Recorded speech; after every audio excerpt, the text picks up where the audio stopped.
Welcome to the UpNext AI podcast. It's Tuesday, June 2nd, 2026, and here's what matters in AI today.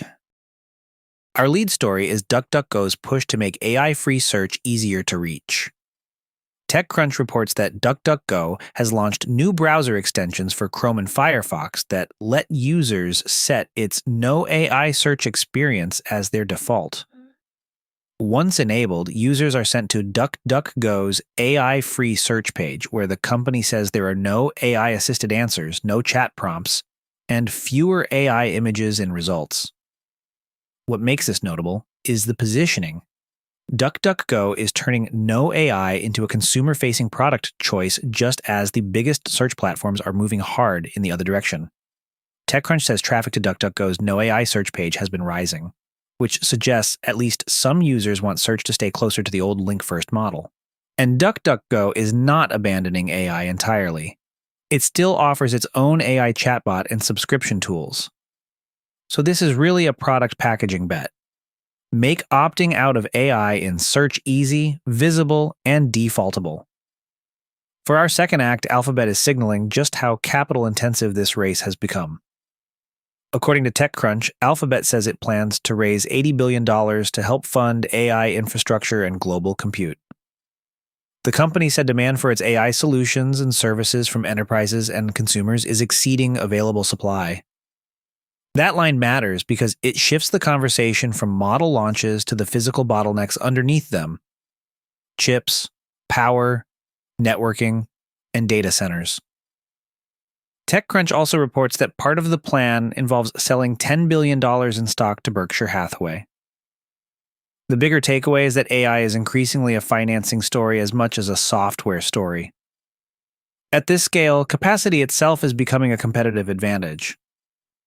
Now to the research story. A paper posted to arXiv on June 1st looks at a weakness in multimodal LLM-as-a-judge systems, meaning models used to evaluate other model outputs when both images and text are involved. The researchers argue these judge models can show perceptual judgment bias.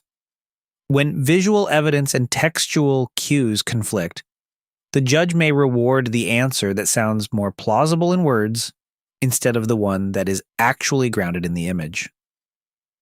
To address that, the paper studies controlled visual perturbations and proposes perceptual perturbation plus reward modeling as a mitigation. The authors say that approach improves perceptual fidelity, ranking coherence, and alignment with human evaluation. The practical point is simple. If you use AI as a judge for mixed media outputs, you need to test whether it is actually following the image, not just the caption. Bottom line, multimodal AI judges can be biased by the wrong cue, and this paper offers one concrete path to making those evaluators more reliable. Are you building apps with voice?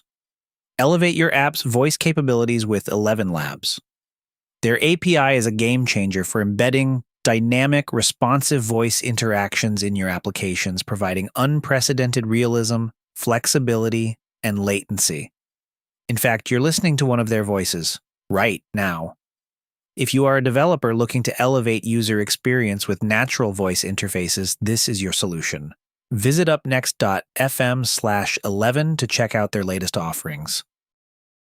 In headlines, GlobalData says autonomous AI agents are exposing the limits of traditional graphical user interfaces across software development, cloud operations, automation, and digital infrastructure. The argument, picked up by Fadzilla, is that agents need cleaner, machine-readable execution paths than point-and-click software was designed to provide. Google also published a behind-the-scenes look at how it used Gemini and other AI tools to help build Google I/O 2026, including work on film, visual design, music experiments, interactive experiences, and speaker assets. NVIDIA, meanwhile, used GTC Taipei to launch a set of physical AI offerings for robots, autonomous vehicles, and video systems, according to the Decoder, with a new world model, a driving brain, and an open humanoid robot effort at the center of that push. And Simon Willison highlighted reporting that attackers were able to use Meta's AI support flow in an Instagram account takeover scenario. The reporting is still filtering through, but it is an early reminder that AI-powered support systems can create very real security problems if sensitive actions are too easy to trigger. Before we wrap up, a quick note. This podcast is generated with the assistance of AI and is intended for informational purposes only. All referenced articles, research, and commentary remain the property of their original authors and publishers.